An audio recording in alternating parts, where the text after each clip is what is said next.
Pagod na, pero laban lang. Kaya yan, walang susuko.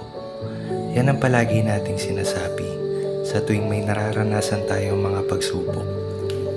Sa tuwing araw ay sisikat, panibagong araw na naman ang pagsikap.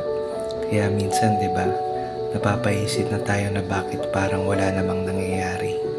Paulit-ulit na tayo nagsasakripisyo, pero bakit ganun pa rin ang alalahanin? Para bang ang buhay ay isang dagat?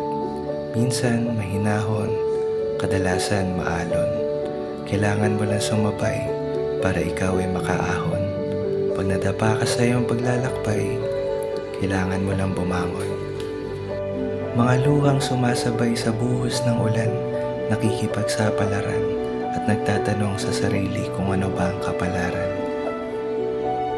Lahat ng para sa atin ay may itinakdang pagkakataon.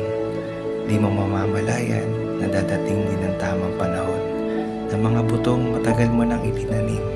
Magtiwala ka lang dahil balang araw lahat ng yan ay bubunga din.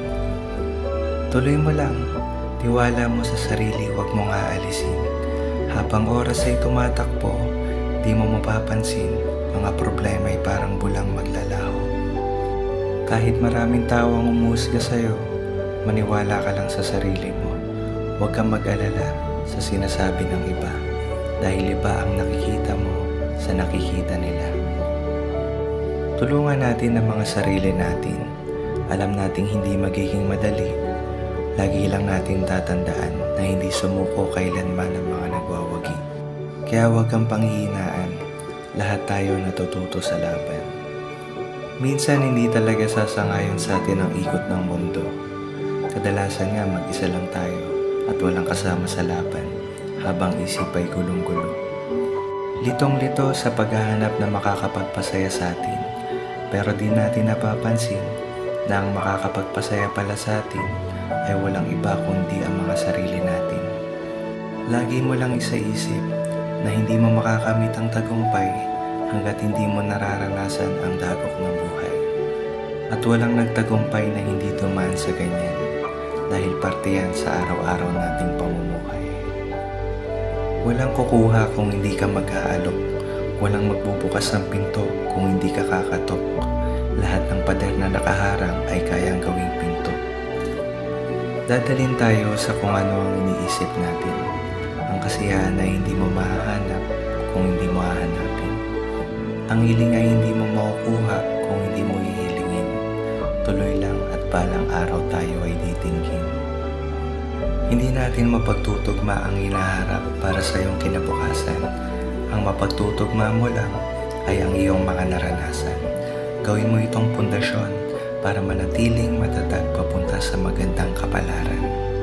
Hindi mahalaga kung ilang beses tayong patumbahin ng buhay.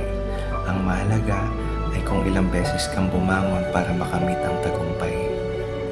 Huwag kang susuko dahil ang nagtagumpay ay isa ring natalo na isang beses pang sumubok. Ang nasayang na oras sa pag-iisip ay hindi na maibabalik, pero hindi kailanman magiging huli ang lahat para sa gusto mong makamit. Bitawan natin ang mga problema at huwag tayong mag-alala. Ang ibon na hindi makakalipad ng mataas kung may mabigat na dinadala. Magpatuloy lang at habang lumilipas ang panahon, sa gusto mong puntahan, isipin mo lang na mas malapit ka na ngayon kaysa kahapon. Tiyagaan mo lang sa maraming pagsubok at kabigo ang nararanasan mo. Tatagan mo lang at siguradong lahat yan ay malalagpasan mo. Magtiwala ka lang at kaya mo yan.